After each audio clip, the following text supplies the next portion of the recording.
everybody. My name's Dan, and so glad to be with you. We're going to start with an old protest song from the 60s, and if you know it, feel free to sing along.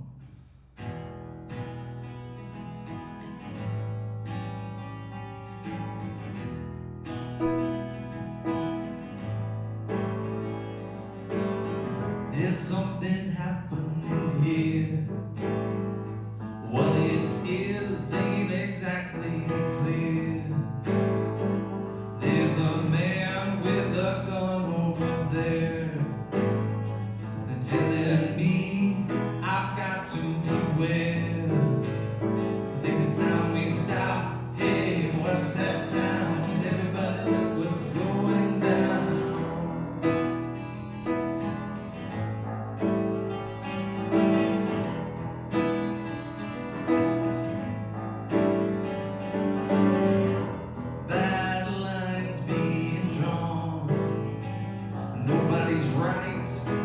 Everybody's wrong.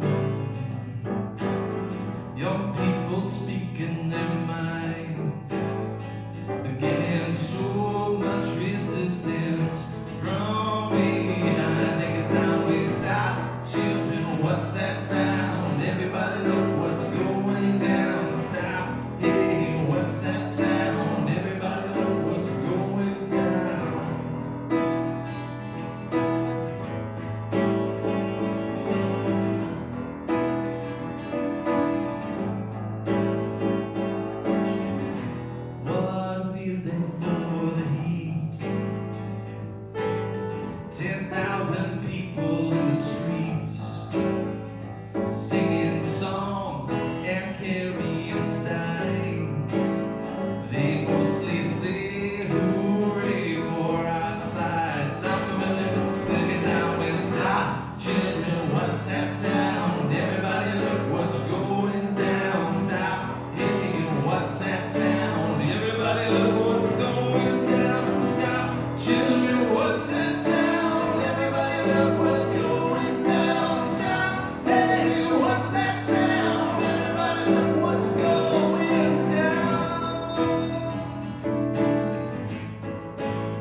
This next line is just a little too accurate.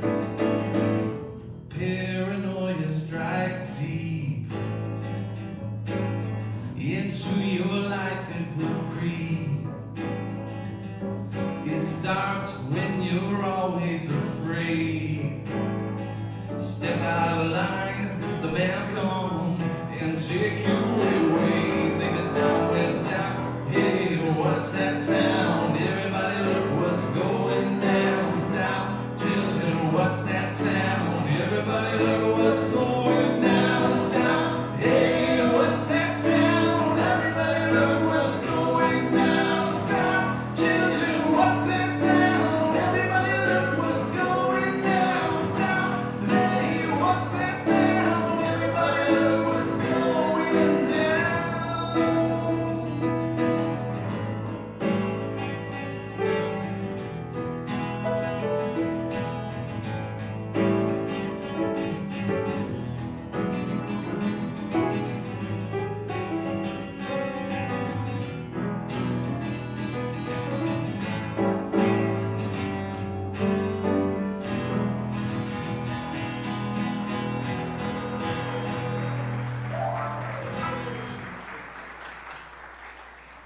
Hi everybody, my name is Rob Ryerson. I am from Northwest Arkansas and happy to be in Pennsylvania with all of you this evening. Got here on that big bus outside. I don't know if you noticed that thing on your way in. People tend to notice the big orange and blue bus as we're heading down the road. We're going to invite you to go out and sign the bus later because we'd love to take you with us on our trips around the country.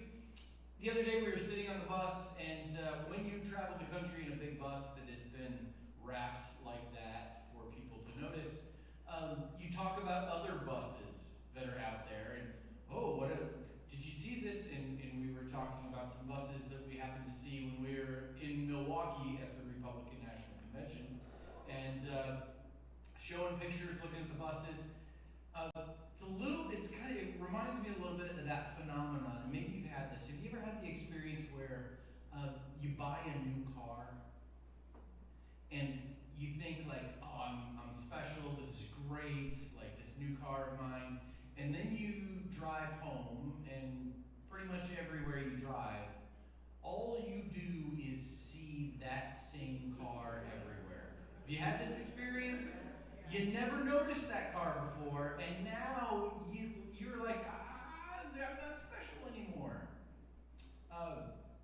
We're going to talk to you about Christian nationalism tonight, and it might be a little bit like that experience with the car. Once you kind of understand what Christian nationalism is all about, you understand the on-ramps of why people become Christian nationalists, you understand what the themes and the verbiage and the lexicon of Christian nationalism is, you might very well begin to see it in all sorts of places that you didn't expect. Thanks, John. Yeah. I like that. I'll be your amen. I appreciate it. I didn't know I had a hype man. That's awesome. So let me give you a couple of examples. Maybe you didn't expect to see Christian nationalism in the outcry about the opening ceremonies to the Summer Olympics in Paris.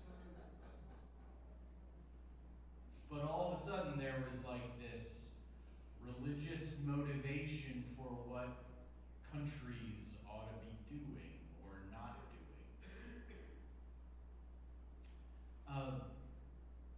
Maybe you begin to recognize or see Christian nationalism when you are at a high school football game and coach heads out on the field to lead a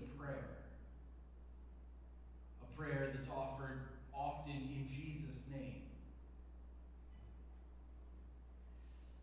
Maybe you begin to see Christian nationalism when you're at a church service and veterans are invited to stand up and to be honored for their service, and then instead of the hymns being sung, the anthems of each of the branches of the service are sung as a part of the worship service. And before you go, oh, that would never happen, I literally sat in a church service where that happened. And it was the last time I went to that church. Maybe you'll begin to recognize Christian nationalism when a Democrat for office, maybe even president, stands up and says, let me quote to you the words of Jesus from Matthew 25. When you've done it unto the least of these, my brothers, you've done it unto me. Those words, you remember them? And that's the reason why we need to have policies that do X, Y, and Z. Take care of the poor. You thought we were just going to pick on Republicans tonight? See, this Christian nationalism thing, it has this way of seeping into everything. One of our goals tonight is to help you recognize Christian nationalism and to see the ways that it's really, really dangerous when a person's personal faith becomes the basis or the rationale for public policy. And that refers to anybody's personal faith. When a person's personal faith becomes the rationale for or the basis for public policy, that's when we've crossed the line into something that is pretty dangerous. And so we're going to help you recognize that tonight. Now, I want to be really clear. Our goal tonight is not to suggest in any way, shape, or form that people of faith should not practice their faith in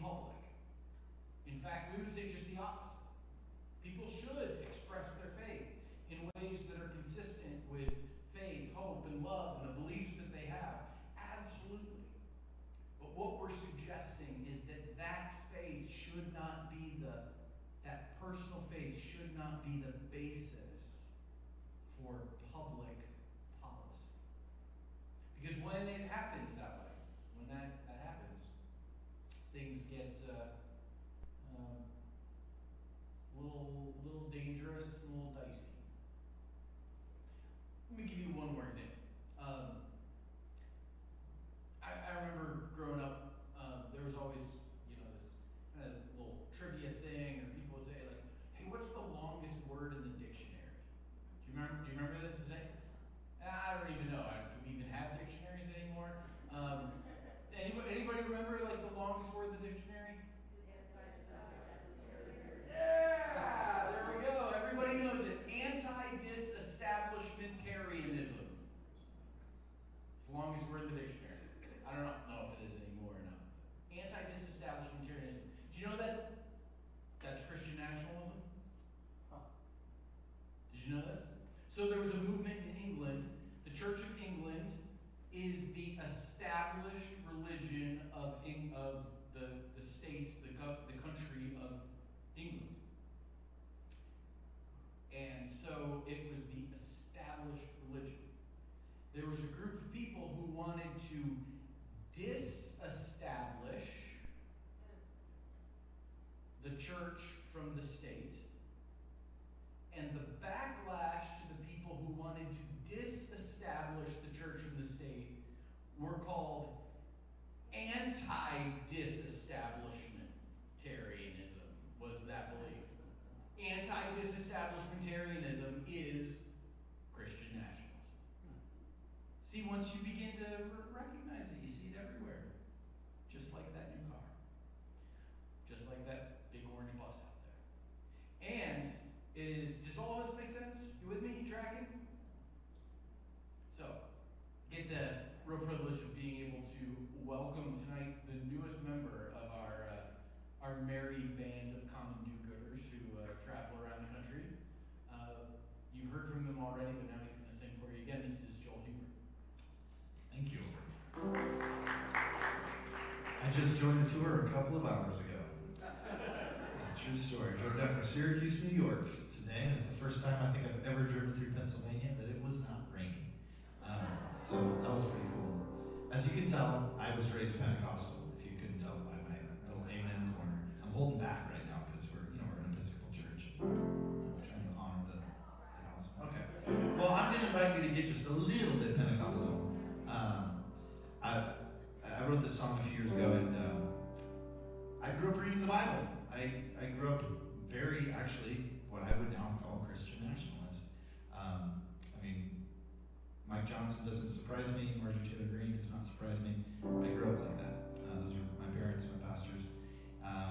But the farther away I get from it, the more I can't let go of the stories in the Bible. There's the beauty in these characters that just fight empire and stand up for what is right, regardless of cost. And that's what this song is about. I want the faith of these people.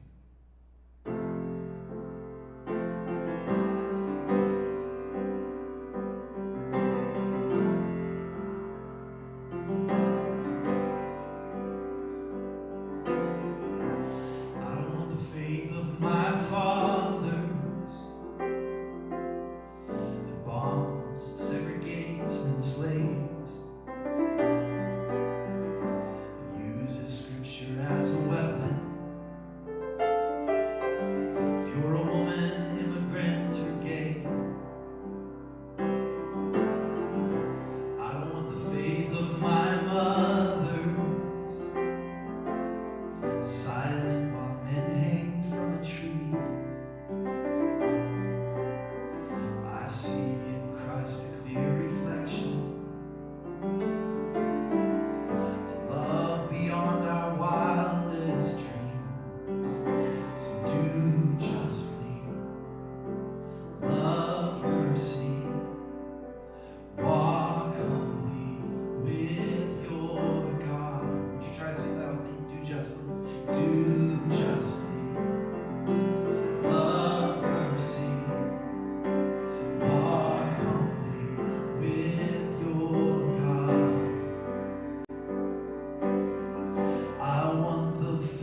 Christian nationalist country.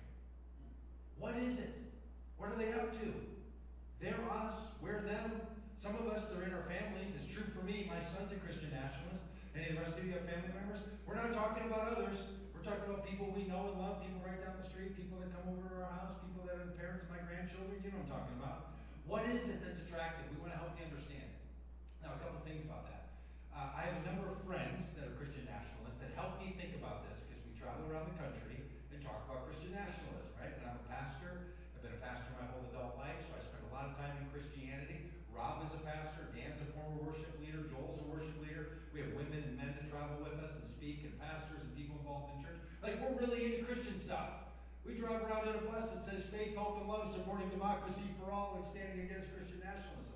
We're into this. But we want to try to understand, what do people who see it differently think? So I have two friends that are both former pastors. One of them still is a pastor. We're Christian nationalists. So I ask them to check me all the time. And I always try to imagine them sitting right here. I imagine them sitting right, listening to me. And anything I say about Christian nationalism, I want to be able to look over in my imagination and have Casey nod his head and say, yep, you got that right. If I'm talking about what he thinks, I want to make sure he says you got me right. There's no need for us to exaggerate Christian nationalism. There's no need to overstate. What they're saying is problematic enough for a lot of us to cause some of us to travel the country, talk about this and a whole lot of other things. We talk about a lot of other things other than this, but we spend a lot of time on this topic as well. And it's enough to get you out here tonight. It's enough for people to produce a film called God and Country, which if you haven't seen it yet, is fantastic. It's worth watching. Produced by Rob Reiner. Why are we all talking about Christian nationalism? Because it's really a thing, and it's really threatening. But we're going to do everything we can to not overstate. And I'm going to do everything I can as one of the prime presenters tonight to try to give you an alternative to the views that Christian nationalists hold. So we want you to have a real sense of why it's attractive. And then what can organizations do? What can churches do? What can religious groups do? What can civic organizations do? And then what can individuals do? How can we move forward in this country? How can we find a way, a pathway forward where we're not just scared and we're not playing the game of 50% plus one so we have more power than they have. Now, I'm hoping people that vote the way I do are going to win this election. I'm ready for Camelot. I don't know about the rest of you, but I'd be very happy with that. And I hope that people win the elections that I want. We travel the country, we meet with candidates, we introduce them to voters, do all that kind of stuff. But we need a future that's more than just we win this time, you win next time, and it's help you understand what Christian nationalists believe is for you to hear them and to see them. We think it's the best way. This might be familiar to you. This is a scene that happened on January 6, 2021, when a group of people sent by the then President of the United States attacked the United States Capitol in order to stop the certification of the 2020 election. These people are standing in the Senate dais. They have taken it over. This person is about to explain to this Capitol police officer that the crowd goes all the way back to the monuments, and then they are going to pray a prayer of thanksgiving that Jesus allowed them to take over the Capitol.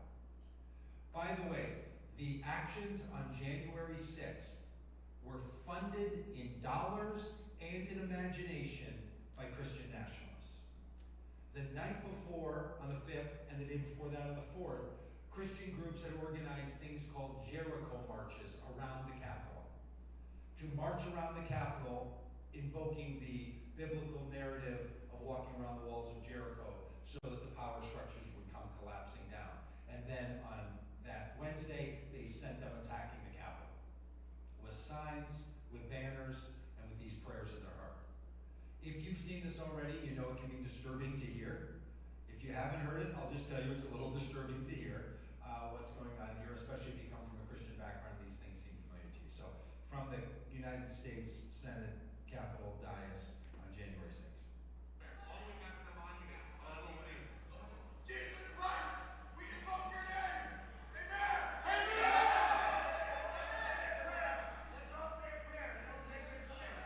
Thank you, Heavenly Father, for gracing us with this opportunity. Thank you, Heavenly Father, Amen. for this opportunity to stand up for our God-given unalienable rights. Thank you, Heavenly Father, for giving me the inspiration needed to continue to police officers to allow us in this building, to allow us to exercise our rights, to allow us to send a message to all the tyrants, the communists, and the globalists that this is our nation, not theirs. That we will not allow the American way, the United States of America to go down. Thank you, divine, omniscient, omnipresent, creator God, for filling this chamber with your white light of love, your white light of harmony. Thank you for filling this chamber with patriots that trust you and that love Christ. Thank you, divine, omniscient, omnipotent, omnipresent, creator God, for blessing each and every one of us here and now.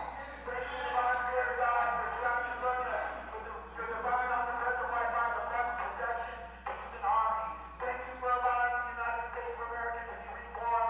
Thank you for allowing us to get rid of the communists, the globalists, and the traitors within our government. We love you and we thank you. In Christ's holy name we pray.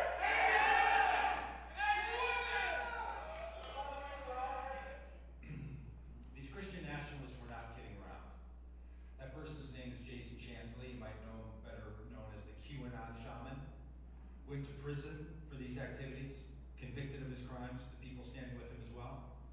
Jason Chansley is running for Congress in Arizona. This is a feature of his campaign, not a flaw in his thinking. Christian nationalists have no apologies for the insurrection. It's what they wanted to do, it's what they plan to do, and we're going to show you reasons why they plan to do it. Now, we're going to ask you to engage with empathy and ways of engagement and curiosity when it comes to Christian nationalism. This can be hard, but put on whatever mode of thinking gets you into deeper level of empathy that causes you to want to engage more with curiosity about why this is going on. And we'll advise you to consider 3 questions that might help you do that. One of them is, what do people believe? And really ask yourself, what is going on? What do they believe? If you have Christian nationalist friends or neighbors or acquaintances, or you see people online, really ask yourself, what is it that they're saying? And try to hear it.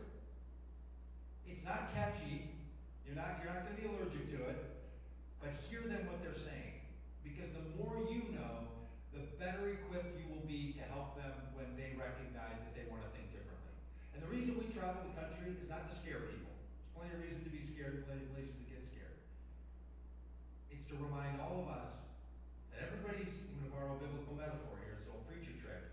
People have their own road to Damascus that they're walking down. And every once in a while, the light hits their eyes. And they're like, oh, maybe the thing I'm doing is not the thing I want to be doing. And a bunch of Sauls become Pauls. What do they believe? Why do they believe it? Where does it come from? Personal confession here, this part is just absolutely the most frustrating to me. When I talk to Christian nationalists, spend a lot of time around them, I'm like, it's like Freaky Friday with you people. It's just opposite every time. Like, no, so it is a maddening process, and my personal temperament and personality gets really triggered by that. I'm okay talking about what they believe, but when they start talking about why, I'm like, oh my goodness. And then all my little fight, impulses come up. So this can be a hard one. I quickly have to get to the third, and that is, what role does this belief perform in your life? What does it do for you to be a Christian nationalist? See, we have a lot of kinds of beliefs. We have beliefs that are very casual, we have beliefs that are long held and very unconsidered, and we have beliefs that function in ways that make our lives make sense. Like maybe what football team you think is the best football team, or what brand of cereal is really great, are things you don't really care about. But how you understand yourself in your family, or what your job has been in the world, or what contribution you make, or what illness you've had to live with, beliefs that form around that kind of topic, they become really functional in your life, doing something that more casual beliefs don't. So it's really helpful when someone's a Christian nationalist to ask yourself, what's it doing for you to have that kind of belief?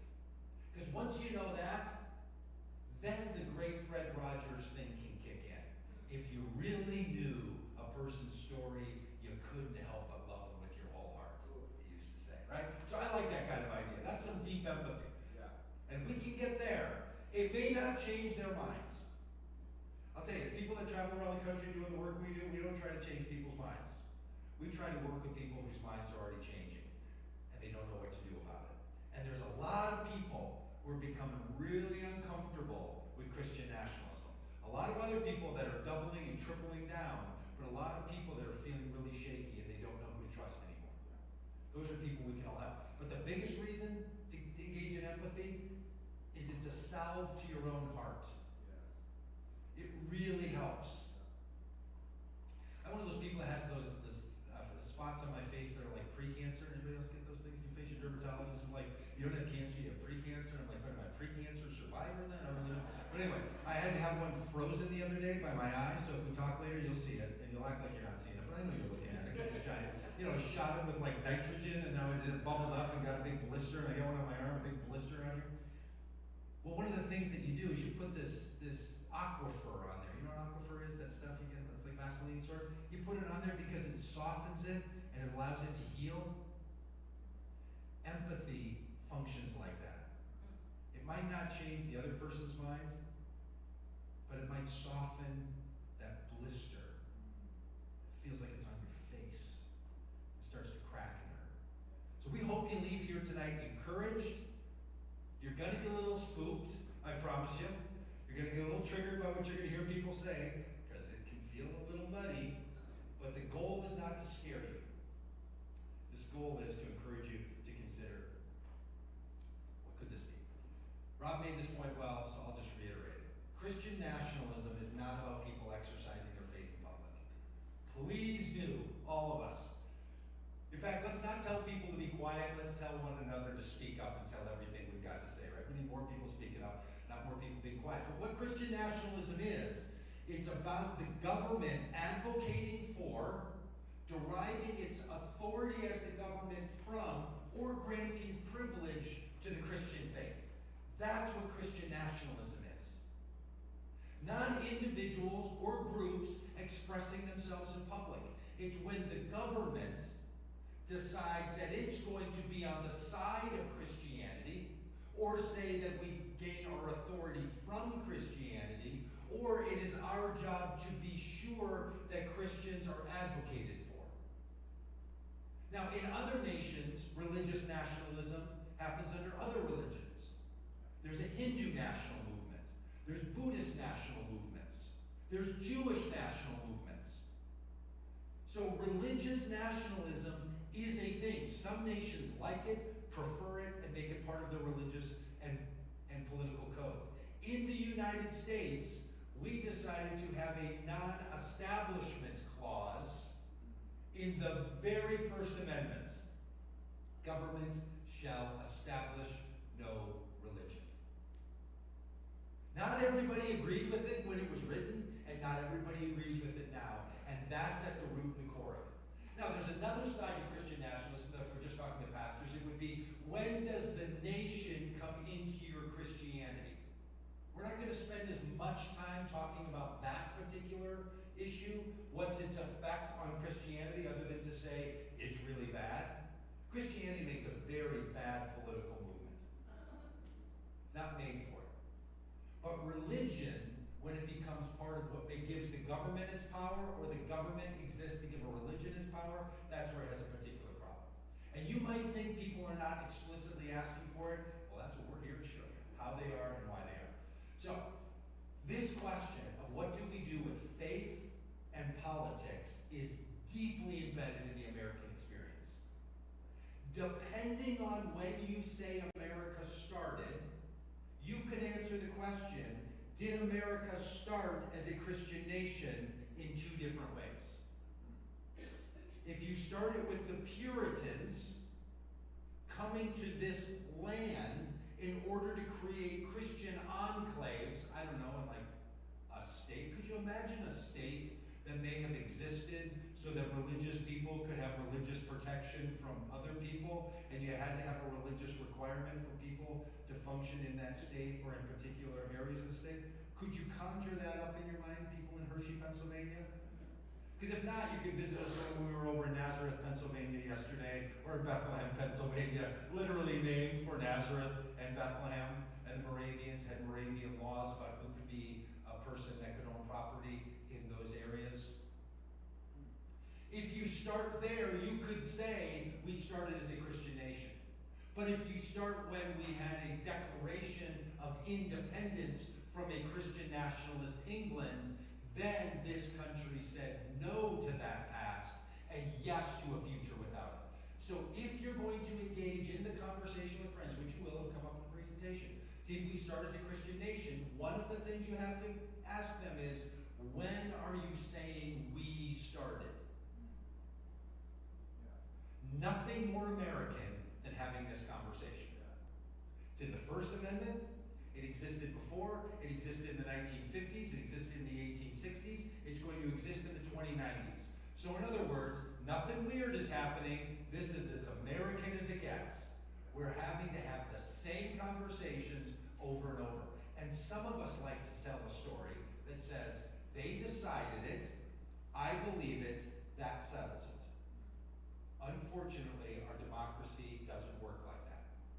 So, this is what we're here to do.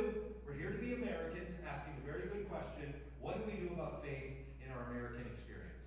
Now, I will say there's a new variant of Christian nationalism in the United States that is extremely dangerous. It's what sent people to the Capitol. It's what the new version of Christian nationalism looks like. So if you take COVID variants as a metaphor, you know, the COVID virus is also what gives us the common cold, right? Well, I didn't know that before, like 2020 in March, what a COVID virus was. But there's a variant of the COVID virus that then doesn't give you the common cold. It becomes deadly. That variant. And then there were different variants of the COVID-19 virus. The Delta virus, remember that? When we had the Delta virus going around and the airline was like, hey, could we change the name of that for a minute? It's not great. You know, we're already flying people around in little cans. Let's change the name of the Delta variant. So we have all these different names. Well, there's a version of Christian nationalism alive and well today that's different than the one from the 1950s that gave us in God we trust in our currency. It's different than the one in the 1860s that gave us the narrative that we could separate this nation into two pieces over religion. It's different than the one in 1812. It's different than the one in 1740. Those are all versions of Christian nationalism, and there's a new one. It's actually tied deeply into COVID, it's tied into QAnon, and it's deeply tied into Trumpism and MAGA. It's a new variant of Christian nationalism. We're going to introduce you to the people who are heralding it and why more than 50% of the people in the country hold that. The basic belief is this, of this new variant, that America is anointed by God to convert the world to Christianity. Let that settle in for a minute. That the reason God called the United States of America into being is to be used by God to convert the rest of the world to Christianity. My friend Adam, who's my Christian nationalist friend, in my mind he's sitting right there, he's the one who explicitly explained this to me because he said, I think you're missing a few things about what we think. We're not just worried about converting America. We're not just worried about American laws. We have a global vision to convert the world through the United States and we want to convert every government. Do you know this thing that happens in the spring in Washington, D.C. called the National Prayer Breakfast?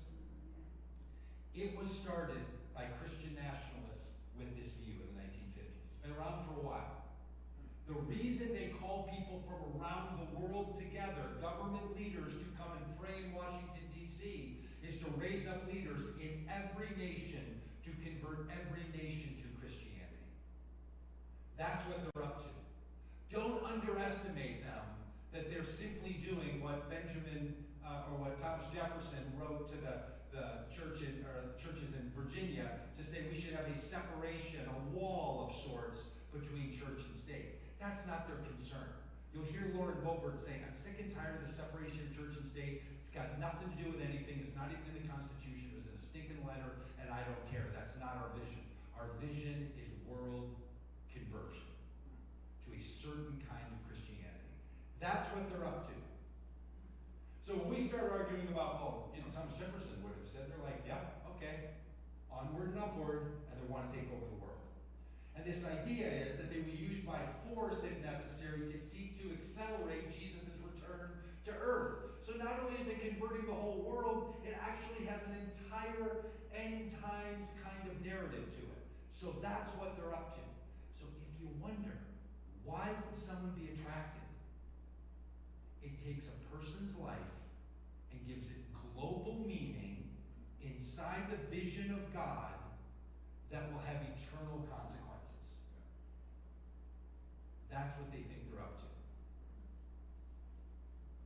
So when you're having a conversation with a friend, that's what they're going to be saying. The divine mission of God will be carried out when true believers seize control of the institutions of the United States government. That is a statement from Christian nationalists. Some of you like taking pictures of that, so I'll step away if you like taking pictures of any of that stuff. By the way, all of this presentation, other presentations are online in lots of versions. We have a podcast version of this thing. We have video versions. We have a curriculum for small groups. There's all kinds of stuff. It's all free. It's all at our websites and all those places. So if you're into any of this or want any of it, we'll be sure to get it to you. Okay, you need to know a little something about what's called the seven mountains. This is called the seven mountains within the theory of Christian nationalists. The idea is that just as Moses went up on the mountain and received the calling of God that came in the form of the commandments and then was put up as the leader of the nation of Israel, there are not just one mountain of Sinai, there are seven mountains of cultural influence. Arts and entertainment, business, education, family, government, media, and religion. And they want to raise up, to convert the world to Christianity, leaders in every nation in all seven areas that they refer to as the seven mountains. The reason Christian nationalists love Donald Trump is they see him as someone who has authority in many of these mountains. I try not to be snarky in this presentation, but they see him as a business leader.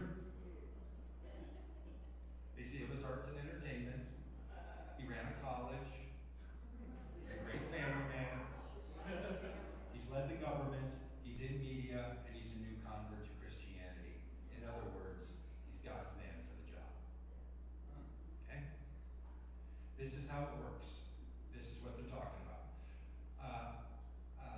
We're going to show you the Watchman's Decree here in a moment. Sorry, I'm going to show you Josh Hawley in a minute. Just really tickling your fancy to get you, a little. If you don't know Josh Hawley yet, well, you just wait. He's a darling of this world. So here's the Watchmen. The Watchmen are a group of people that put together something called the Watchman Decree. This is at a conference that they're holding, and this is them reading their decree out loud in front of others, proud and streamed on the internet. This is among the primary leaders of the new variant of Christianity. They're going to mention a guy named Dutch Sheets over on the left. They're going to say, Dutch, you go ahead and read it because Dutch Sheets, Dutch the first name, Sheets the last name, is the primary articulator of this covenant that they're about to read. Tim back there, who's with us, went to Bible college with Dutch. So these are just people, they go to bed at night and lay their head on a pillow and then turn it over and find a cool spot and then say, oh, that feels better, and then they doze off. They're just people with really bad ideas, running with a lot of money and wanting to push it on America. But they're just people. So here they are, and this is them reading their prayer of declaration.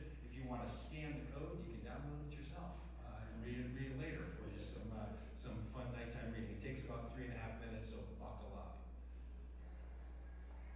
All right, go ahead. All right, Dutch leaders. So we'll read it together, okay? As a patriot of faith, I attest my allegiance first and foremost to the kingdom of God and the Great Commission. Secondly, I agree to be a watchman over our nation concerning its people and their rights for life, liberty, and the pursuit of happiness. Whereas we, the church, are God's governing body on the earth. Whereas we have been given legal power from heaven and now exercise our authority. Whereas we are God's ambassadors and spokespeople over the earth. Whereas through the power of God, we are the world influencers. Whereas because of our covenant with God, we are equipped and delegated by Him to destroy every attempted advance of the enemy. We make our declarations. We decree that America's executive branch of government will honor God and defend the Constitution. We decree that our legislative branch, Congress, will write only laws that are righteous and constitutional. We decree that our judicial system will issue rulings that are biblical and constitutional. We declare that we stand against wokeness, the occult, and every evil attempt against our nation. We declare and we now take back our God-given freedoms according to our Constitution. We declare that we take back influence at the local level in our communities. We decree that we take back and permanently control positions of influence and leadership in each of the 7 mountains. We decree that the blood of Jesus covers and protects our nation. It protects and separates us from God. We declare that our nation is interdependent. We declare that America is strong spiritually, financially, militarily, and technologically. We decree that evil carries no power, authority, or rights in our land or over our people. We decree that we will operate in unity, going beyond denominational lines in order to accomplish the purposes of God for our nation. And we decree that America shall be saved.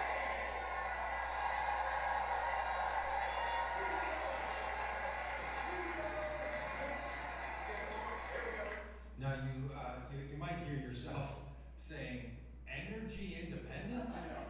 What's next? We will eat more fiber! Funded by the oil industry.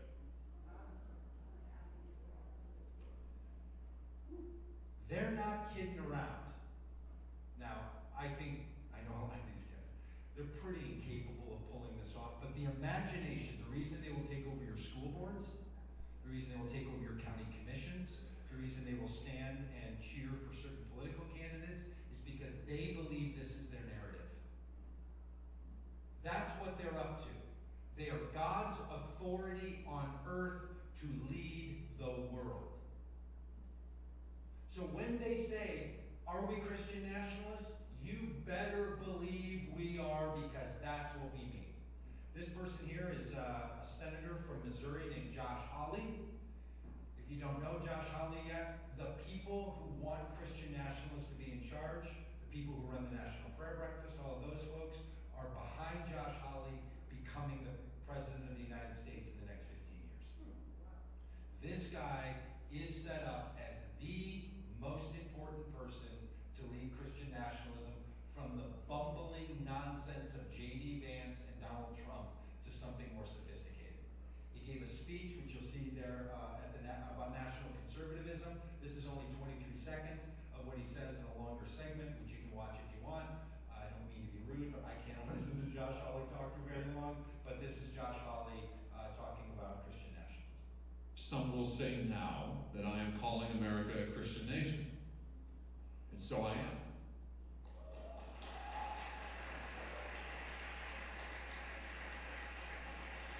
And some will say that I am advocating Christian nationalism. And so I do. He then goes on to a long explanation about Augustinianism and how Augustine's vision for the world is something that carries Western civilization, and without Western civilization, you don't have to, and he goes on and on and on. Stated United States Senator, who you might remember at the beginning of the insurrection, came out and put his fist up in the air. And by the time they broke in the building, was running for his life. Josh Hawley, advocating for Christian nationalism just a few weeks ago. He's not the only one. A number of other people advocating for Christian nationalism. We're going to show you a little excerpt from a person who ran for Congress in South Texas, in a district that had been won by Democrats for years, among Latino people living near the border. And Myra Flores ran with a God, family, country theme and won in a special election, then lost in a general election and is running again. And she ran under a MAGA movement you might have heard of, Make America Godly Again, a Christian nationalist movement. So it caught a bunch of attention. It's her and some of the people around her talking about Christian nationalism. This was on MSNBC a while back. You can watch the whole thing if you want, but it's a nice little introduction to Maya Flores. Because one of the things that's important is that Christian nationalism is not only advocated by white people. It has an enormous base in charismatic and Pentecostal Latino churches. It has a major amount of support in black churches. Now, they're talking often about a different kind of Christian nationalism. They don't want the whiteness that comes with white Christian nationalism, but they share the Christian nationalism part. So they're negotiating that out. In the Watchman Decree, there was this one little line where he said, where they read, "We will overcome denominational differences in order to accomplish God's purposes for our nation." That's what they're alluding to. Denominational and ethnic and racial biases that exist. Trying to pull it all together. That's what they're up to. So here's a little bit about Maya Flores. Flores is running at a time when Republican candidates around the country have called for religion to play a greater role in government. Some of them calling for an end to the separation of church and state. Some of them calling for the U.S. to become an explicitly Christian nation. We need to be the party of nationalism, and I'm a Christian, and I say it proudly. We should be Christian nationalists. The church is supposed to direct the government. The government is not supposed to direct the church. And I'm tired of this separation of church and state junk. It's not in the Constitution. It was in a stinking letter, and it means nothing like what they say it does. We asked Congresswoman Flores for her view of government and religion. Do you think there should be a separation between church and state? Well, I believe that the government has no business, getting involved with the church. But I do think that the church does have the right to get involved in the government and letting us know, because again, I believe that the church knows the people better than the government, and that is a fact. But I agree that the government has no business in, getting involved with the church. There has to be a separation. Do you support the United States becoming a Christian nationalist country? Yeah, I do. I believe that we should always put God first. Okay, a couple things in here, and you're going to hear some more from the people that organized your campaign. There's an interesting thing going on. Maybe you hear it. The government should not tell the church what to do. A lot of that actually has to do with COVID response. A big motivator among a lot of Christian nationalists is when churches, synagogues, mosques were not considered essential parts of society. The liquor store, the airlines, and Home Depot could stay open, but churches couldn't. That really ate away at a lot of people's sensibilities in this world. And it really fired up, and they talk about it to this day. You'll hear old Michael Flynn here in just a minute telling you about how they're going to come in and shut your churches down, and that was all just a practice run. That's what they believe, that the No to government takeover of churches, but churches should direct the government. That's what they want. All of these parts you're going to hear is that the church, religious leaders, the righteous, need to be our leaders, need to lead the government. And then the reporter asked me right there at the end, do you advocate for this becoming a Christian nationalist country? Representative Flores says, I do. I think we should always put God first. It's one of the things that happens with a lot of Christian nationalists who don't really know what's up. They don't have a lot of differentiation between how do we put God first in our families or in our country versus how do we have the religious people of our choosing be the ones who are going to run the government. So they think it means putting God first. That wasn't the question. Do you think we should put God first? Because if you want to put God first, I don't know, you could talk to your imam down the street, you could talk to your rabbi, you could talk to people that hold to a notion of God without personal identity. There's a lot of people that think about God first. Christian nationalism is not concerned about all Christians. It's concerned about one particular version of Christianity having the power. I often joke with my Christian nationalist friends, hey, if you all become leaders at every level of government, could you appoint me to be your Christian nationalist czar? Like, I got an idea of how we could do that. We'd have free universal health care, like Jesus out healing a bunch of people. We'd have free food distribution things. We'd be letting people out of prison. We'd be doing a lot of things if you want me in charge. It's not what they want. It's not about God. It's not about Christianity. It's about a particular religious vision that has a political outcome directing to it. So that's what they're up to. So over and over, they do this kind of thing. Here's another example. This is a county commissioner in Ottawa County, Michigan. This is the western side of Michigan. It's the home of Betsy DeVos and others. This person was being impeached from the county commissioner's office for bad behavior. So she called a press conference as a county commissioner, and in the press conference, as a county commissioner, she led this chant. Jesus is Lord over Ottawa County. Jesus is Lord over Ottawa County. Again. Jesus is Lord over Ottawa County. One more time. Jesus is Lord over Ottawa County. Now look, I don't know that particular person. She probably believes that Jesus is Lord over Ottawa County. I hope she confesses it every day. Maybe she wants to get in a big bus that drives around and says, Jesus is Lord over Ottawa County. I give her I get it. We drive around a bus that says faith, hope, and love, supporting democracy for all. So, this is America. You should say stuff. Good for her.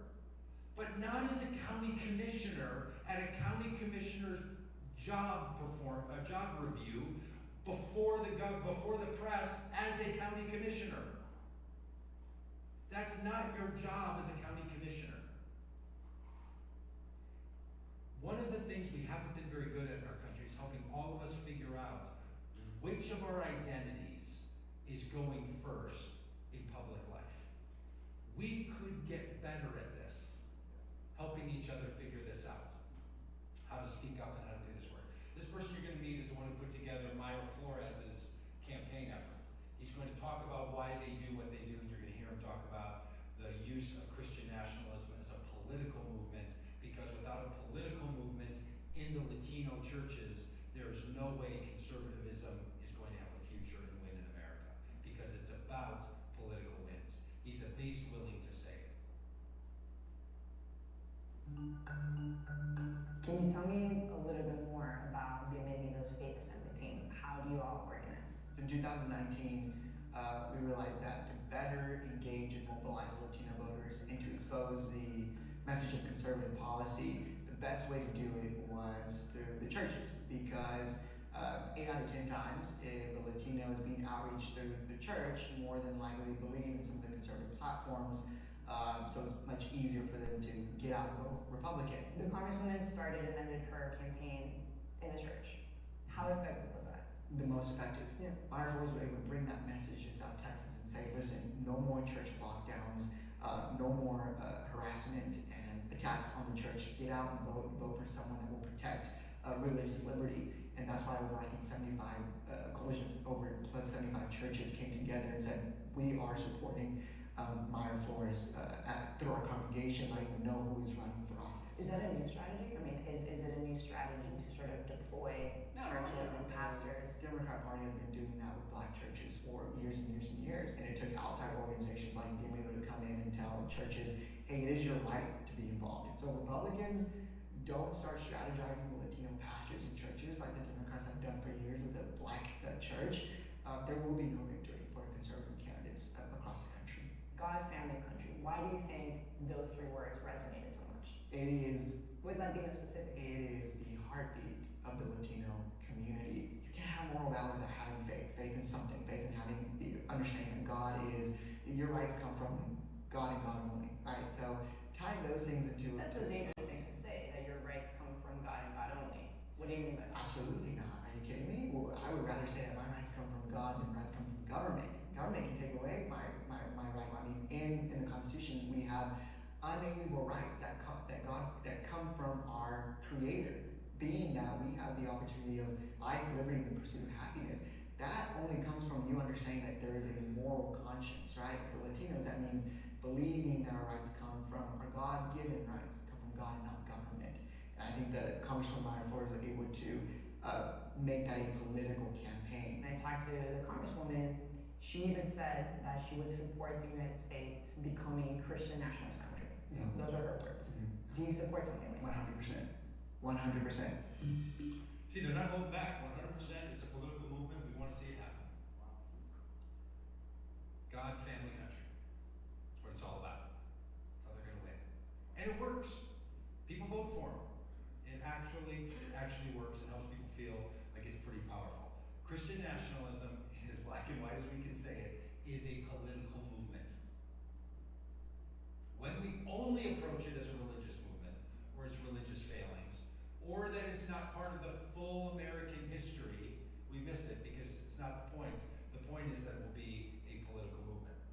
We must distinguish between citizens' motivation and the engagement of the government's role and authority to privilege Christianity. One next little reminder, remember this guy? Jeff Sessions. For a while, Jeff Sessions was the Attorney General of the United States of America, Chief Law Enforcement Officer, speaking on behalf of the Justice Department. Stood at this podium. I happened to be watching the news that day because there was a long period of time where I just watched a lot of political news, trying to figure out what to do next. I saw Jeff Sessions say this because he stepped out to give an explanation for why the Trump administration was enforcing something that they referred to as the family separation policy. To separate families at the United States border, parents from children, if you presented yourself for asylum and didn't have a scheduled appointment. The punishment to deter was family separation. And he's going to explain why family separation is a good thing. And he starts with the Apostle Paul. I would cite you to the Apostle Paul and his clear and wise command in Romans 13 to obey the laws of the government because God has ordained the government for his purposes. Orderly and lawful processes are good in themselves. Consistent, fair application of law is in itself a good and moral thing, and that protects the weak. It protects the lawful. Our policies that can result in short-term separation of families is not unusual or unjustified. Okay, yes it is unusual, yes it is unjustified, yes it is un-American, yes it is immoral, I would say. Jeff Sessions can stand up and say this is going to be the law of the United States, but when he says, I want to begin by commending to you the Apostle Paul in Romans 13. It doesn't matter the religion. My representative for years has been Ilhan Omar. I'm proud to vote for Ilhan Omar. I'm glad that her Muslim faith motivates her, but I don't want her standing up and saying the reason I'm passing this law is because the Quran says such and such. I don't want Jeff Sessions using the Apostle Paul. I don't want Nancy Pelosi using Matthew 25.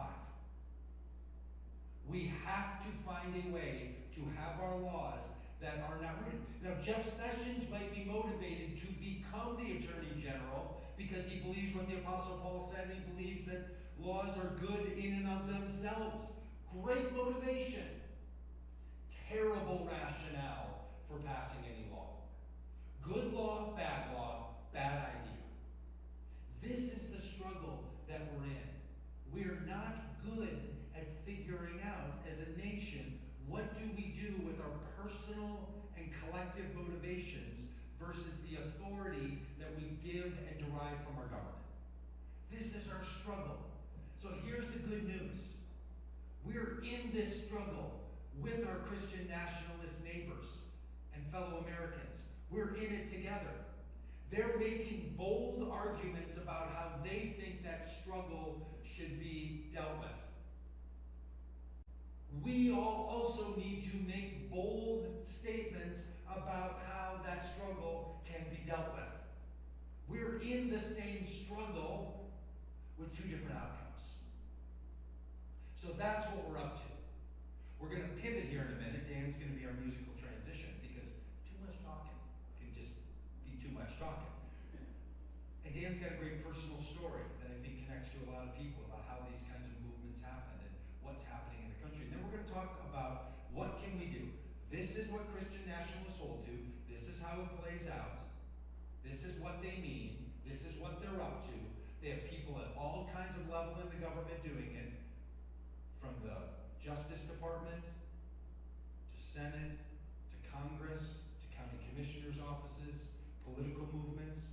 What can we do? We're going to do that after a little musical break and let your mind sort of rest for a little bit, and maybe catch a little bit of hope in the midst of it all too. So here's Dan with you. That was the moment when Jeff Sessions said, we're locking up kids, taking them away from their parents because of the Bible, that I thought was going to be the line in the sand where Christians would cry out and say, hey, not in our name. But it didn't happen. Every line in the sand that Donald Trump and his administration crossed, Christians said, yeah, we're into it. And that broke my heart and made me very mad. And so I put those thoughts and feelings into this song. It's called Hymn to the 81%. It's in reference to the 81% of white evangelicals who voted for Donald Trump. And it's a bit of my story and maybe a bit of your story as well.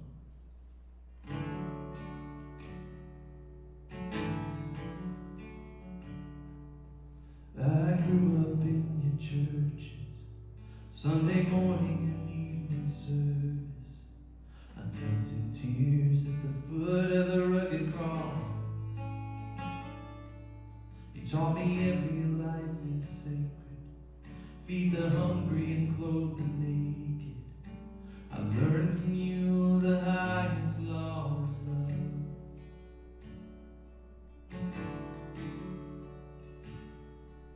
And I believed you when you said I should trust the words in red to guide my steps through a wicked world. I assumed you'd do the same, so imagine my dismay when I watched you lead the sheep straight to the wolves. You said to love the lost, well, I'm loving you now. You said to speak the truth, well, I'm calling you out. Why don't you live the words that you put in my mouth? May love overcome, justice roll down.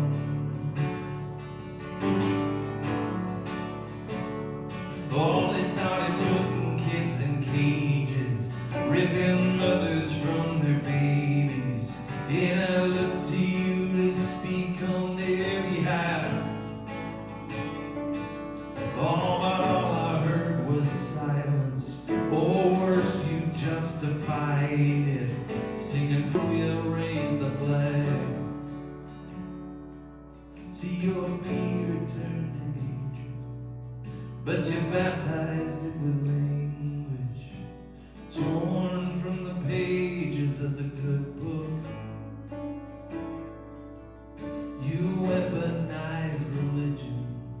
And you wonder why I'm leaving to find Jesus on the wrong side of your walls. You said to love the lost, well I'm loving you now. You said to speak the truth, well I'm calling you out. Why don't you live the words that you put in my mind? May love overcome, justice roll down.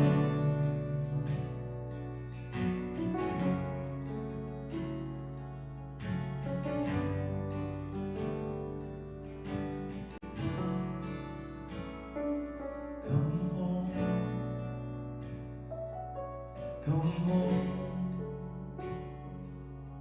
you're better than this. Oh, you taught me better than this. Come home, come home, you're better than this. I used to think you were better than this. Come home, come home.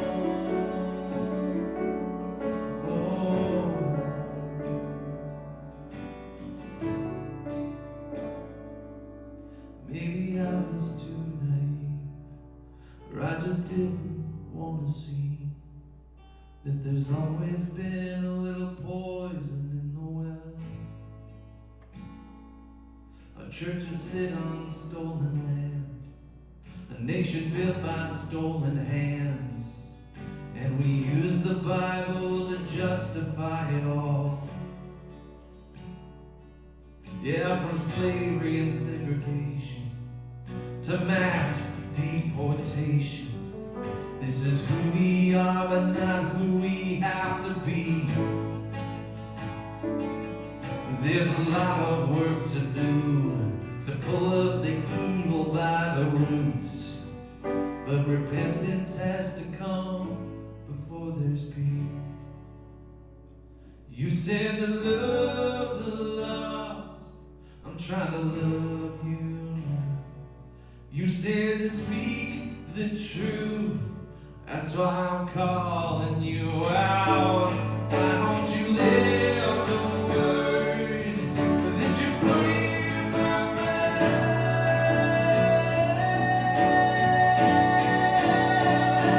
May love will come and justice will down. May love will come and justice will down. May love will come and justice roll down.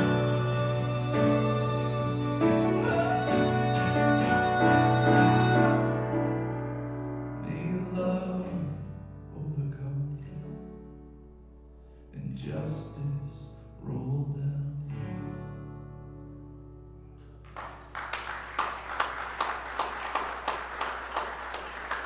Thank you so much.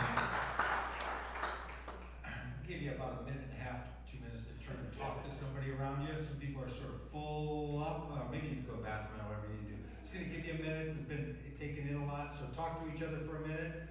Sort of turn, let yourself breathe for a minute, and then I'll call you back here together in just a minute.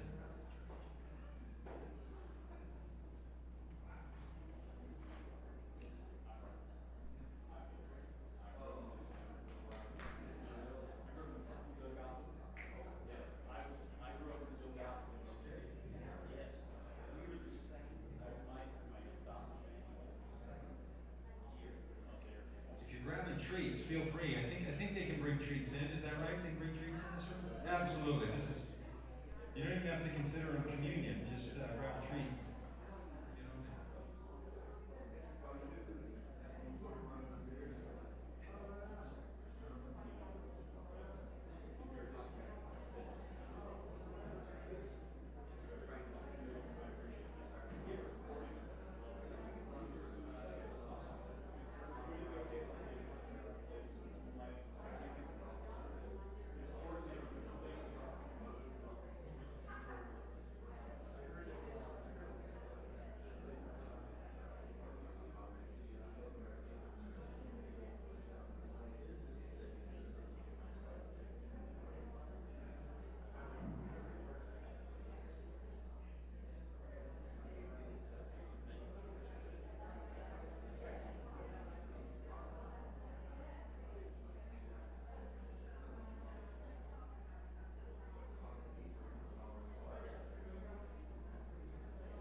right, y'all, give you that little yellow light thing, so if you started saying something, finish it up. It's like an intersection, don't start a new one, you know, if you're already in it, keep talking, if not, you know. All right, we're gonna go for just a few more minutes.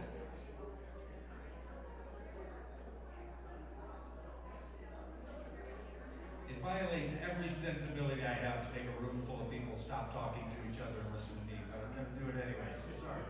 I think a room full of people talking is the greatest sound we have next to music, so. Thanks for talking and sharing. We're gonna be around tonight and talk and share with you afterwards, so if you wanna talk to us, please do. As we like to say, we're all a long, long way from home. We have nowhere else to go but a Hampton Inn parking lot, so please don't let us be, you know, usually we have women that travel with us and speak to, and right now it's just 5 guys, so, and that makes a great restaurant and a terrible bus. So please don't leave us to ourselves. This is a real trip. All right, it's my privilege to introduce to you some people by video here that sometimes when we travel and we do our work, you have a chance to meet. One of them is named Amanda Tyler. Amanda runs a group called the Baptist Joint Committee for Religious Liberty. If you're unfamiliar with the American Baptists, you might see the words Baptist for Religious Liberty and think, you know, the Falwell crowd. But the American Baptists are not like that at all. This is Thomas Jefferson's crowd. These people have been fighting for religious liberty from religion and for religion all along and all that. And Amanda is executive director and started a project called Christians Against Christian Nationalism. I jumped right on it when I knew it existed in 2019. We were doing that work, and then the insurrection happened, and we all got busy, and Amanda's a great friend and mentor of mine, and she was willing to come onto a video that we did, which became the basis of our video curriculum, where Christy and Stephanie and I interviewed Amanda, along with a bunch of other people, subsequent weeks just after the January 6th attack on the U.S. Capitol under Christian nationalism auspices. And so that video curriculum is what exists as one of the resources on our website. So longer forms of these interviews and all of that exists. It's also part of our podcast, The Rest, if you want to share it with other people. Or we're also recording this. It's also going to be on the church's live stream on YouTube and Facebook, and also on our Vocom and Good Places. So if you want this exact thing we're doing tonight, you can just watch it again or share with a friend. But also the work that Amanda does. So Stephanie is a pastor. Christy is also a pastor, and so they're all part of our speaking team and our work and all the stuff that we do. And this is Amanda Tyler. Amanda has some really great contributions. So if you haven't yet gone to vocomandgood.com, get on our email list and all that stuff. We'd love to stay in touch with you and see all our curriculum. And also go on to Christians Against Christian Nationalism, because they have great resources, and she's going to mention one of those here. And this is Amanda Tyler. I think that's really a vital point, because we should have a common understanding about what we're talking about as far as Christian nationalism goes. And I'm going to point to the statement that's available at christiansagainstchristiannationalism.org. You know, the work that we did back in 2019 was about providing an advocacy platform for people who were interested in learning more and for taking a public stand. And the centerpiece of the project is a statement. And in the statement itself, we define Christian nationalism as a political ideology that seeks to merge our identities as Americans and Christians. So a few things here. You know, one, we are specifically talking in the American context. This is something that comes up. This is not particular to the United States, but in our work, we are really focusing on the American expression of Christian nationalism, and so we talk explicitly about American and Christian identities. But we also want to distinguish that Christian nationalism is not Christianity. Christian nationalism is a political ideology. Christianity is a religion. That said, you can't totally divorce Christianity out of it. It'd be great just to say, oh, this has nothing to do with Christianity. That would be really easy, right? That's not accurate. And that's because Christian nationalism uses the narratives and the symbols, and in some cases even the theology of Christianity to further this political ideology. But as we define Christian nationalism, it is not itself a religion. It is more about identity than religion in a lot of ways, and we get at this in one of our resources that we have available at Christians Against Christian Nationalism, a really handy one-pager that your guests last week, Andrew Whitehead and Samuel Perry, helped us put together, called what is Christian nationalism? And we talk about how it's more identity than religion. When we define Christian nationalism, I think it's also important to say what it's not. It's not patriotism. Patriotism is a love of country, and we can show our love of country in a number of different ways. We can wave an American flag, we can protest in the streets, we can exercise our constitutional rights, right? These are all different ways to be patriotic. Nationalism is a love of country that also requires an allegiance to it above everything else, including our theological views. And so when our theological view, when our patriotism starts to ask us to sacrifice our theological views, that's no longer patriotism, that's nationalism. And particularly as we're talking about here, Christian nationalism.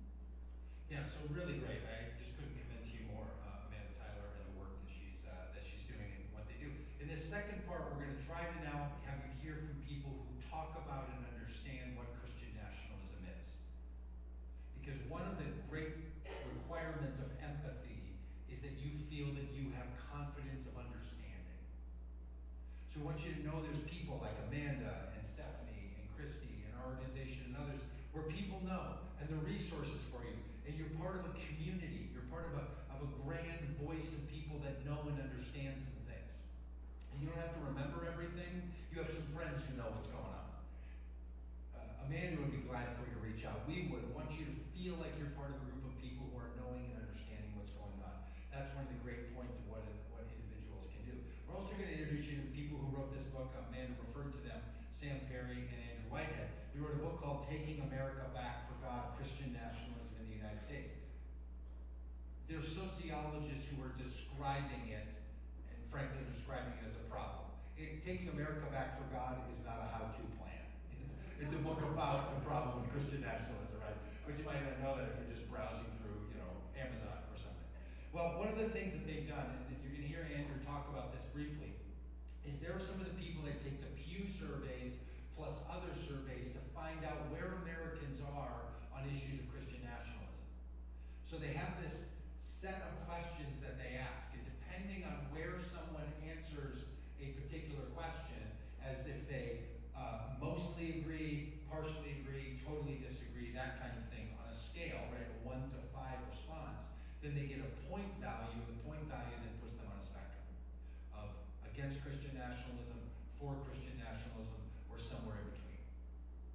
If you want to take that test, you can go to vocommongood.com or to confrontingchristiannationalism.com. We have a website just for this curriculum, and the actual survey is there, the same survey. You can take it, you can send it to your friends. We love having people send it around like, hey, how Christian nationalist are you? Take the survey and get your answer. It's shocking how many people don't end up 0 on it, right? You want to, but sometimes the questions can feel a little tricky. And they're not trying to be tricky, but it's how people end up. It's things like, cities should be allowed to put public religious symbols on public property. Yes or no? Or the Constitution was inspired by God, or the federal government should advocate Christian values. These kinds of questions. Where do you find yourself on this? That Bible that Trump pitched, not the one he held up when he was trying to clear the place, but when he was selling to people. The thing that's offensive about it isn't that Donald Trump's selling the Bible. Who cares? Donald Trump sells all kinds of stuff. To me, the insulting part was, it's called the Patriot Bible. Inside the text includes the Declaration of Independence, the Constitution, the Bill of Rights. There's a confusion between the words written by the founders, the words in the ancient texts and scriptures. And they put it all together in one package. Classic Christian nationalism move. So it's questions that get people to say, what do you think about stuff like that? So that's how they answer. And then again, it ends people up on a spectrum. Andrew's going to reference this. He's going to reference these categories from rejectors. That's people who in the survey would have scored 0 to 5, meaning you reject Christian nationalism. All the way over to the far side where there's ambassadors, you would score at 21 to 24, meaning you're pushing for it. The Watchmen people on the screen there, Josh Hawley, Lauren Boebert, those crowd, they would be ambassadors.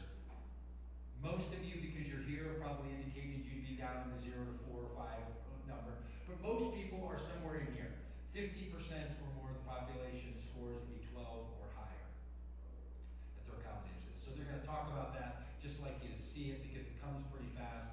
They're sociologists, they're super bright, they're doing a whole lot of things. If you've seen the God and Country film yet, Andrew is in that film, so he's one of the people, that's one of the spokespeople, and so is Sam Perry, so they're common spokespeople for this. And this little bit that they have is really great. Again, you can watch the whole hour-long interview we did with them. I think it's super fascinating, not because of what I said or Stephanie or Christy, but because of what Andrew and Sam had to say. Yeah, well, I'll dive in first and then let Sam finish it off. So in our book, we performed or were able to get data on these large national surveys, and we asked respondents 6 different questions where they could strongly disagree to strongly agree with them. Things like, the United States is part of God's plan, or the federal government should advocate Christian values, or declare the U.S. a Christian nation. And so the degree to which people strongly agree with those or strongly disagree, we assign them point values, and we're able to create a scale by adding all those different questions together. And we did that because it's really important to understand that Christian nationalism isn't a binary, yes or no, but that Americans really are all along a spectrum where some embrace it really strongly. Some, see, Christianity being a part of what we do in the U.S. is important, and others kind of resist that, or the rejectors who we see on the very end of the scale say, there should be no fusion of this type of Christianity, which we define in our book is really this idea of a white, conservative, naturally born citizen. That's the Christian that they're talking about. American civil society shouldn't be fused to this type of Christianity. And so when we're able to create that scale, we can now look at, well, how do these respondents view the world? And there were 3 basic things that we try to do throughout the book and were our main takeaways. The first, that Christian nationalism matters. And so Sam, he'll be able to share, even with his more recent data, that when we're looking at anti-democratic attitudes, or we're looking at policing of African Americans, if we're looking at immigration, if we're looking at refugees, if we're looking at religious minorities, we're looking at all these different important hot-button issues. Christian nationalism consistently matters. Over and above whether you're Republican or Democrat, whether you're an evangelical or a mainline Protestant or unaffiliated, whether you attend church a lot or you believe the Bible should be read literally, when we account for all those things, Christian nationalism is still consistently one of the most important predictors.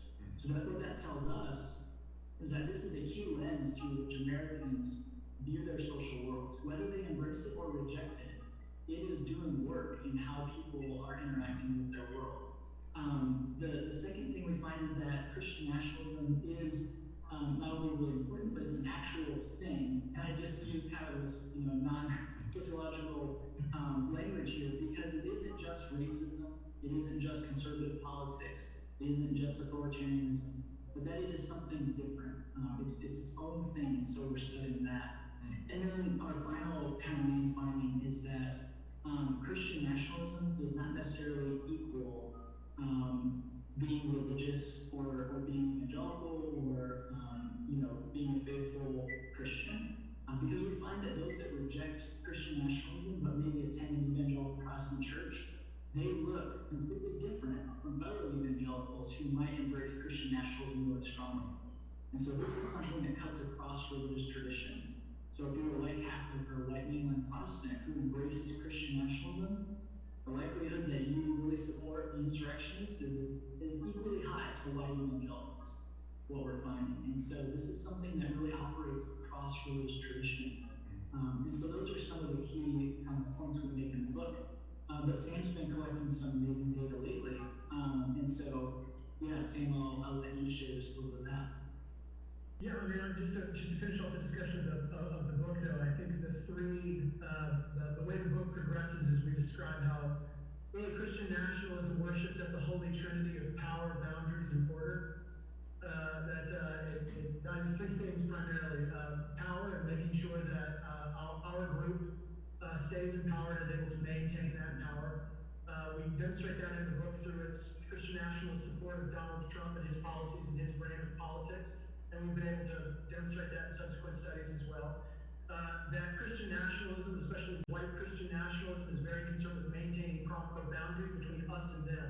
That's really one of the things that Christian nationalism boils down to, is marking off who is the us that has the rightful power in the United States, and who is the them that we oppose and want to make sure that we marginalize or oppress or drive out. And then the last one is order. Christian nationalism, at its core, longs to establish and reinforce a very particular traditionalist social order in which everybody recognizes their proper place in the family, in society, in the church. And so it manifests in a variety of ways, but really that's kind of the breakdown of the book, is how Christian nationalism reinforces and worships at that Holy Trinity of power, boundaries, and order. Starting to come together, right? Power, boundaries, and order. Our country, not theirs, they said inside the Senate dais. J.D. Vance saying people with children who parent the way I think should have more of a voice in our democracy than those who don't. This is what Christian nationalism looks like and how it functions in our world. You can go to the How Christian Nationalist Am I at the Confronting Christian Nationalism website if you want to do that. All right, there's 5 basic beliefs that a lot of Christian nationalists will articulate when you ask them why they hold to Christian nationalism. So if you're somebody that likes a list, this is our listly on the kinds of things that cause someone to like this. So lots of cameras come out at this point. The belief that the country was started as a Christian nation. That's really in there. If you're going to talk to people about it, or if you're going to try to understand it, you're going to try to engage with some empathy and understanding and curiosity, it's going to come up. Brief yourself on how do I answer that question. Maybe it's when are we starting? What do you do with the Establishment Clause? You just find some things. Questions are really great, but so is questions about like, well, what about, that really helps. And so does why, what does that do for you to believe that? Sometimes just asking somebody flat out, like, you seem really mad. Does it help you to be mad about it? Like that kind of stuff. Or saying to them, that freaks me out. Really scares me if you get scared by it. So engage with people about the question as a start.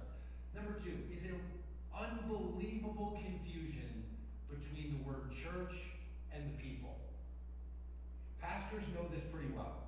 Because a lot of us pastors have been spending a lot of time into our congregations for a very long time. The church isn't the institution only. The church isn't only the building. The church isn't the sacrament. The church is the people.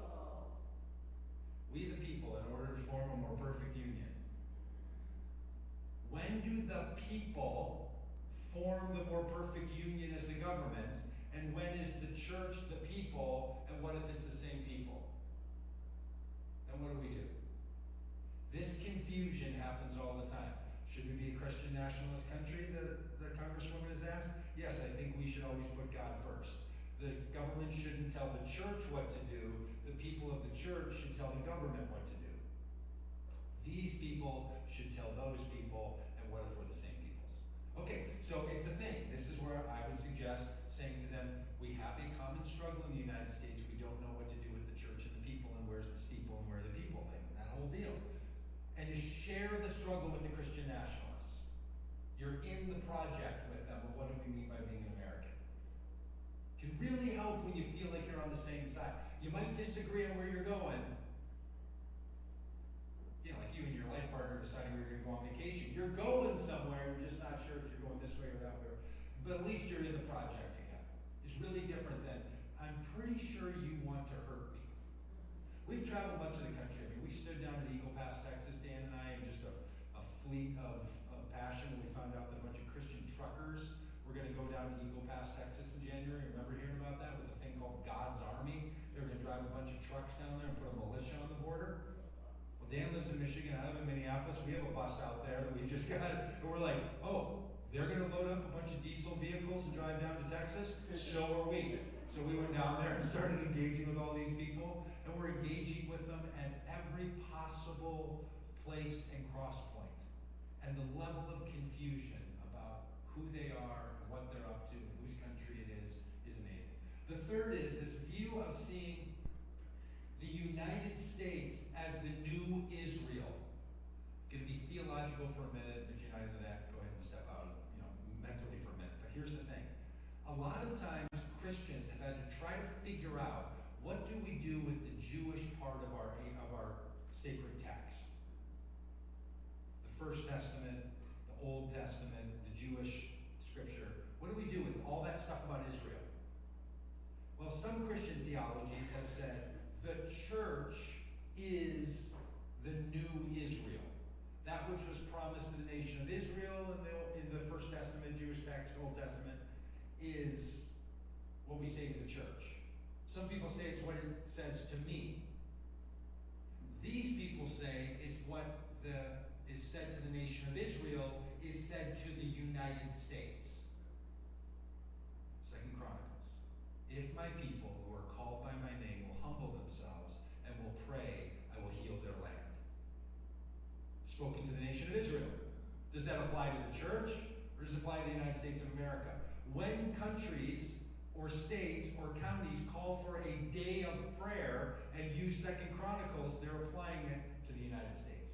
So in Christian nationalism movement, there becomes a church and people confusion, and then a who is the nation of Israel now confusion.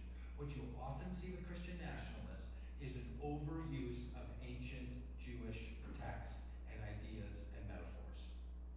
Very little Jesus, very little Christianity of the New Testament, and a whole lot of nation of Israel promises. Donald Trump doesn't have to be like Jesus because he's like King Cyrus. Okay? Always borrowing. A lot of Esther. A lot of Esther. Fourth is a holy war narrative. That our battle is not against principality or against flesh and blood, but against powers and principalities. And those powers and principalities come out in wokeness and non-petroleum cars and all the rest of this stuff. And it's all good versus evil and God's law versus human law, over and over and over. You'll hear this kind of thing happening. To know that this is a big deal for people and start to figure out, what are you going to say about it? If you're one of those people like me, you've got a child that's in this world, they're going to bring this stuff up.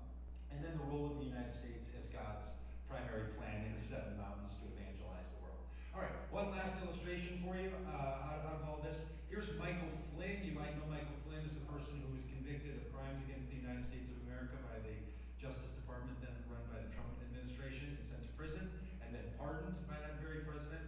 And now he travels around and uses all of that as feature and not flaw, just like the QAnon shaman does. And he has a whole movement of people, and started a thing called the Reawaken America Tours. So we're going to show you this a little bit because it's important to see how all this stuff ties together. And then we have a little bit where we visited one of the Reawaken America Tours. But this is, by the way, was put together by the AP and played on PBS. And so there's a whole thing called Michael Flynn's Holy War. If you subscribe to PBS, like me, you look like the PBS crowd. I subscribe to PBS, so you too could watch it when you go home tonight or tomorrow. In your PBS app, even. Michael Flynn's Holy War. Don't watch it tonight, you need to sleep. Wait till tomorrow when you have time to worry. So here's a little excerpt. General Michael Flynn, ladies and gentlemen. Michael Flynn's political influence has only grown since the January 6th insurrection. Tomorrow we the people are going to be here, and we want you to know that we will not stand for a lie. General Flynn, do you believe in a peaceful transition of power in the United States of America? Flynn has endorsed around 100 candidates for federal, state, and even local offices, raised millions, and helped launch the Reawaken America Tour that mixes politics and religion. I mean, there is a spiritual war and there is a political war. And they are going on. They're going on in this country right now. Since the November Virginia election across the country, we have overturned 200 school boards in this country. 200. So Flynn is getting with our audiences, and he's using Christian nationalist rhetoric to rally people who want to be fed that because they want to be excited, mobilized. They're going to shut our churches down, and they're going to tell you, you're going to get mandated to do this, you're going to get mandated to do that. Christian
We're not telling Michael Flynn to be quiet or to stop having his events. In fact, we go to their events and we engage in their events. Here's one who walked into the tent, and the person on the stage was one of those guys that was on the stage at the Watchman Tower thing. He's explaining why people should vote for Donald Trump, and Michael Flynn was the next speaker, but I couldn't get Michael Flynn. So I just happened to walk in, had my camera on, and was making stuff, and here they are in live and real action saying this kind of stuff.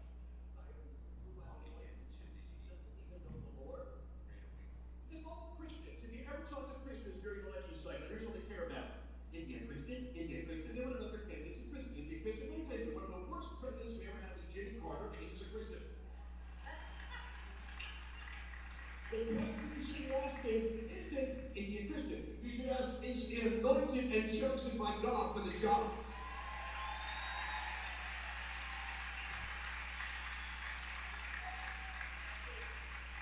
Now, you're not getting a choir boy, but I'm telling you something prophetically. As I sat there, that anointing was on him, came upon me, and I was... So here's the thing, a lot of times these Christian nationalist preachers talk about a prophetic voice. That's a really important bit. Maybe it's hard to put all together, but he's saying that because he has a prophetic calling, prophetic voice, he will know how to determine if someone is chosen by God or not. And that's the thing, that when these Christian nationalists say we should only have leaders that are anointed by God, they typically mean their God, of course, and their understanding of God. So what they're doing is saying that the God of the universe has put someone who believes and thinks the way they do into a position of power, and therefore you can't argue against it. That's the heart of the Christian nationalist prophetic narrative. The way Christian nationalism spreads across the country is much more like this. Small little places and all the rest of it. And then guys like, Pat Robertson and some of the rest, but I won't burden you with Pat Robertson. Okay, so for churches, what can churches do? Here's a suggestion. We can start to see all of this as part of spiritual formation. Look, conservative, right-wing leading Christian nationalist churches think that indoctrinating people into Christian nationalist understanding is part of their spiritual formation. If we believe that Christianity needs to speak to Christian nationalism and tell it that it is outside the bounds of the Christian faith and the American expression, could we find ways to make that part of our spiritual formation process as Christians? I would suggest, having been a preacher for most of my adult life, the sermon is not the best place to do that. Any other preachers in the room? The sermon's not the best place to do a lot of things. The sermon has a very particular function and form. There's many other environments that people in our communities could be in. Discussion groups, book groups, films, conversations, groups that travel to other places and see things, or interviews that you're doing. There's a lot of ways to engage, and there's a lot of better spiritual formation practices than just the sermon as well. So we would encourage you to make civic understanding and involvement in the discipleship project. If we stop talking about what's the role of our civic engagements as people of faith, and we only allow people on Christian nationalist side to say things in public or to our communities or on the internet, people will tend to believe the things they hear compared to believing the things they don't hear. It's about as basic understanding as someone can say to you without being, overly reductionistic. People tend not to believe the things that you don't say to them. So we could engage in this stuff. We could find ways. And it's so uncomfortable. But we have to find ways to do it, because if you have a grandchild like I do, or children at home, sometimes you just have to talk about Bruno. And if you're unfamiliar with that, the whole let's just not talk about this in church thing, it's not working very well. We've got ourselves in a pickle. And it's time to talk about it. So I commend any of you for coming out, especially on, what day is it today? It's Monday. On a Monday night, for coming out on a Monday night to something like this. Thank you.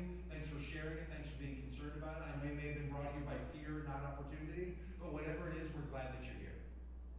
All right. Also, for organizations, what can we do?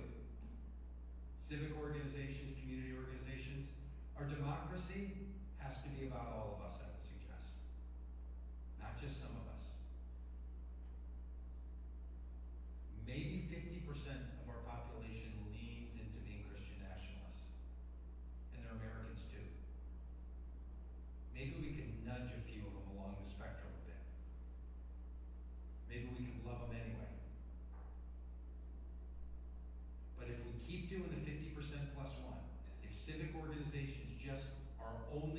mobilizing our people for action, it's going to leave us a little sour in the end. There could be an imagination of a democracy for all. Now, what do we do about that? Can a Christian nationalist also be the Speaker of the House of Representatives? Well, the answer to that is we have one right now. So, yeah. Mike Johnson is a Christian person who's wrong about a lot of things. We have this little joke when we talk about, Mike Johnson, or we talk about candidates from with like, look, as a Christian, as a person, somebody who follows the teachings of Jesus, I really believe Mike Johnson is a beloved child of God. As Jesus said, it, the hope of the world, the salt and the light, salt of the earth, light of the world. But not every light of the world should be the Speaker of the House of Representatives, and he can take his dim little light and stop bothering the good people of America, right? Really do mean that. Like, yes, he's an American, he's part of it, but he shouldn't be running everything. Or even running that. So we have a process for that. Let's get busy and use that process. But he's also us.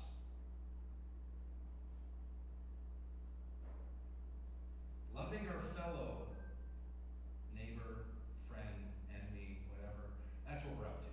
So civic organizations, let's prod them to have democracy for all and not just 50% plus one. What can individuals do? Well, as we said already, curiosity and engagement. Why does it matter? What's going on there? What's eating Gilbert grape here? What's happening with this family member, this friend, this person? What are they up to? What's got them moving? Sometimes we get to this point and I'm like, I don't know if curiosity and engagement to lead us to empathy is enough. And then when I really think about it, I'm like, I think that could be the best thing we do. As individuals, person to person, really be curious and to engage with our neighbors and our friends. Yesterday we ran an event with a candidate over in Oglesburg or Orisburg, can't remember the name of it, Pennsylvania. And we're with a candidate. There was a little confusion between our organization and theirs about who was going to ask permission to be at this closed restaurant parking lot. So nobody asked. So we show up and we set up. And it's got our bus, and it's got Faith, Hope, and Love big flags, and there's a bunch of chairs we have out, and umbrellas, and all this stuff. And 50 people or so gathering out there, and a person running as a Democrat for the State House in Pennsylvania here in the 124th District. And the owner of the restaurant comes pulling up in his truck. I didn't know who it was. He got out of his truck and he came walking over to me, and he had a cowboy hat on and cowboy boots, and he got out of an F-150, and he goes, "What the fuck's going on here?" And I said, "Hey, I'm Doug, we're running this thing." He said, "Well, I'm the owner." And I said, "Well, thanks so much for having us." And he goes, "What are you doing here?" And then he said, I said, "We're having this campaign event for this person." He said, "Well, is she a Democrat or Republican?" I said, "She's running as a Democrat." He goes, "Pack up and get out of here. I'm a Christian, conservative, Trump-loving, gun-toting, truck-driving, person. Get off my property." I was like, okay, something's gone wrong here. I said, "All right, I hear you. We'll start getting packed up." And he goes, "Is she here?" I said, "Yeah, she's person right over there." He goes, "Well, you guys are all set up. I'll let you stay. Can I meet her?" I said, "Sure, come on over." Walks over and meets this person running for the House of Representatives, State House in his district. His name's Chris. He let us stay in his parking lot, opposed to everything we're up to. Doesn't want her to win. Doesn't know who we are. Doesn't know why we're in his parking lot. We don't know why we're in his parking lot. The campaign is like, "Why are we in this parking lot?" We're like, "Yeah, why are we in this parking lot? What are we doing here?" He then gets on his mower and starts mowing all the property all around it, not to disturb us, but he's just got stuff to do. It's Sunday. He's out doing his chores. After it gets all done, went over to him and brought a couple of beers and said, "If I paid him to rent his lot," which we would have done anyway. Said, "I have 2 beers. You can have both of them, or if you want to have one with me." He goes, "Yeah, let's go over to the shade and sit there." So we went over and sat outside of our bus under the awning, and Chris and I, almost the same age, start talking about what we're up to and what we're doing, and the church he goes to, and how we both feel like America is being torn apart in ways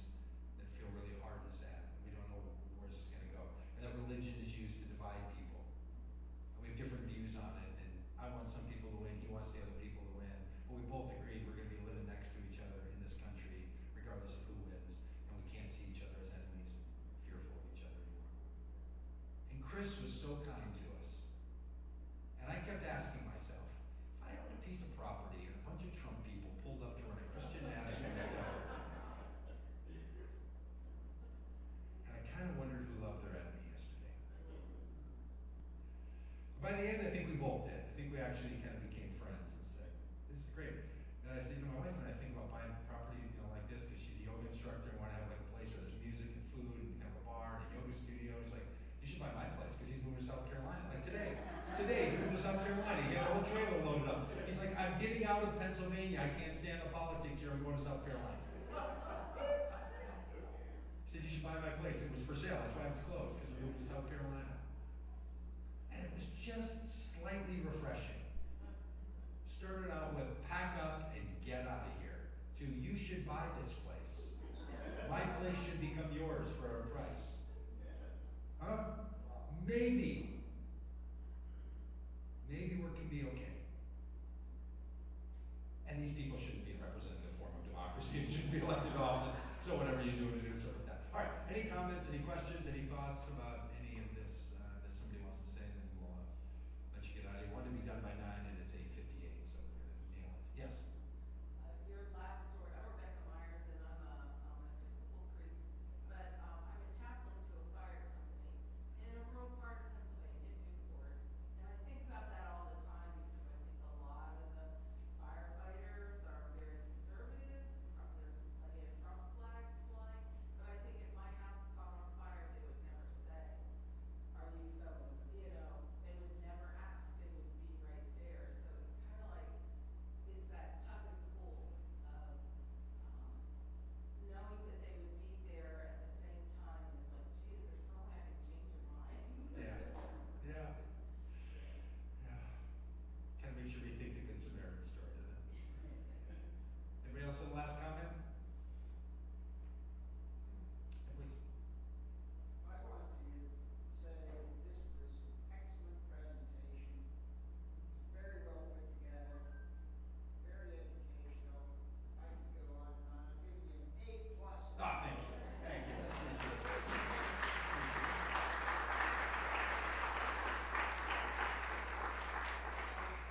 I know I can go online and find all this that you were various locations. But I kept taking pictures because starting tonight I'm going to be sharing these plots. So if you're wondering if there's one person, there might be 100 here who want to go out and spread your word. Thank you very, very much. Very sweet, thank you. It's a great transition into us saying we really do want to take you with us. If you'd sign our bus, we would love it. There's 4 things that get us around this country: faith, hope, love, diesel. Diesel's the 4th one. So we have a little campaign called In the Tank. If you want to be in the tank with us, the money goes in. It was $217 to put 52 gallons in today. It's going to get us partway to Pennsylvania or to Ohio. We have T-shirts out there that say I'm in the tank with Vote Common Good. We also have these faith, hope, and love, supporting democracy for all. We have hats that say do good and vote common good and little rainbow bills on them. We have stickers and all that. It's all donation stuff. We don't charge anything. People give us money and we give people things. So that's how it works. Tim likes to say, you pick a number and then put a 0 after it. That's how much things are. So it could be $1, it could be $1 million. We take anything. We do take stock. So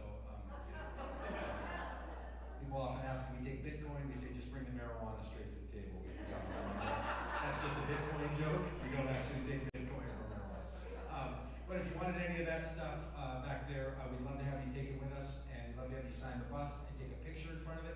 Also, when you sign the bus, we have markers and everything out there. Please don't take those. People keep taking their markers, and we just have to keep buying more. So please don't take the marker.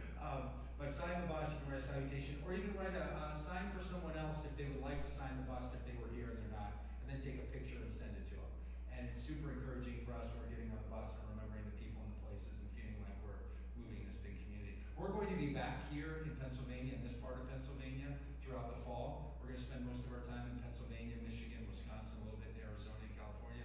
We do events like this. We also do outdoor rallies and events, sometimes with candidates, sometimes just with faith voters, getting them all riled up and that kind of thing. So please get on our email list. You can sign up on a card out there or go onto our website and sign up. We'll be in touch with you by email or text. Don't worry, we're not the kind of group that emails you twice a week. We email 4 times a week. We really do. 4 times a week. We're not going to love you and leave you. We're not going to leave you behind. We're going to remember you. You're going to remember us. We do a little roundup. We send you a couple things. We send you some good stories. We introduce you to candidates all over the country. It's a little bit of, we hope it's a little bit of common good news for you. So thanks so much for being here. Thanks for being part of all this. That's Joel. This is Dan. You already heard from Rob. You'll also see Donnie and Tim out there, and other people join us. And if you do want to just be part of the merry band of common do-gooders that are traveling around the country when we come back, be in touch, and we do caravan with people and a bunch of other things. So it's super fun to get out on the road and to go meeting all kinds of people. So thanks for being with us.